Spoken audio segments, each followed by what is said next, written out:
Mercoledì 10 giugno, Santa Maria Madre della Chiesa. È il 162esimo giorno dall'inizio dell'anno, ne mancano 204 al termine. Il sole sorge alle 5:22 e tramonta alle 20:59.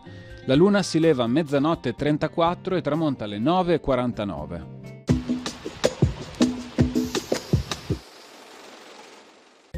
Si incominciano a demolire alcune case all'inizio delle mercerie in piazza San Marco. Al loro posto verranno gettate le fondamenta della torre di un orologio, che dicono sarà una cosa unica al mondo.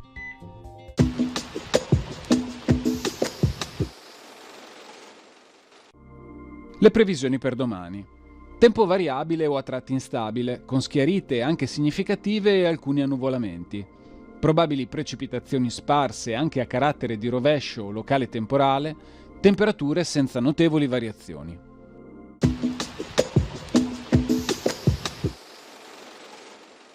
Uno dei borghi più belli d'Italia, difficile resistere al fascino di questa rocca medievale. Dal latino asilum, rifugio, l'etimologia del suo nome, e qui si ritirò Eleonora Duse all'età di 51 anni. Masolo fu anche la casa della grande regina Cornaro, una casa che seppe amare e valorizzare, a cui invitò i più grandi artisti della sua epoca. Con il crollo della Repubblica di Venezia e l'arrivo di Napoleone, nel 1808 Asolo cadde nelle mani degli austriaci, per ritornare al Regno d'Italia soltanto nel 1866. Piccole botteghe artigiane, locande dal gusto raffinato, ogni angolo ad Asolo evoca un ricordo.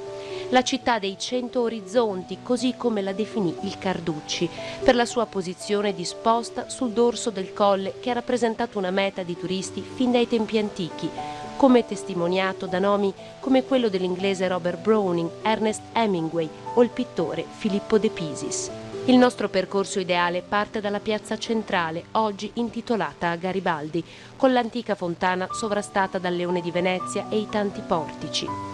Qui si affaccia il Palazzo della Ragione del XV secolo, cui è annessa la loggia, all'epoca sede della vita amministrativa e oggi sede del museo. A qualche metro svetta la maestosa cattedrale dedicata all'Assunta, che ospita il capolavoro di Lorenzo Lotto. La piazza è chiusa al lato valle dal Duomo ed aperta sulla retrostante piazza Brugnoli, cui domina la seicentesca Villa Scotti Pasini, sopra cui sovrasta la rocca. Salendo lungo la caratteristica via Bembo si costeggiano le mura fortificate che salgono alla rocca e si ritorna alla piazza. Da qui si sale a piedi lungo via Regina Cornaro, tra due ali di palazzi quattrocenteschi affrescati e dotati di portici. A sinistra il Castello della Regina, ora Teatro Duse, con la torre civica e la più piccola Reata.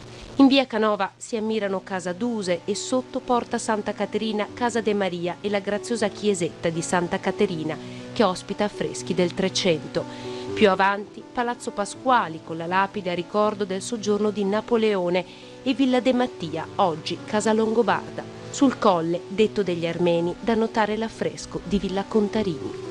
Un viaggio attraverso il borgo e la sua storia. Asolo ospita da anni la celebre rassegna cinematografica Asolo Art Film Festival, festival d'avanguardia e sperimentale che contribuisce a radunare in questa storica cornice i grandi nomi della critica cinematografica italiana.